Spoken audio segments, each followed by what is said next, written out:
Welcome back to QuietKat's video series on maintenance.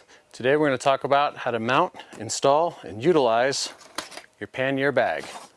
The QuietKat pannier bags come in a set of 2 and attach very easily to the pannier rack. Note, you will need the pannier rack to attach the pannier bag. The pannier bag uses 3 points of attachment, 2 clips on the top and a little stability piece down towards the bottom. What you're going to do is simply line up the clips on the rack.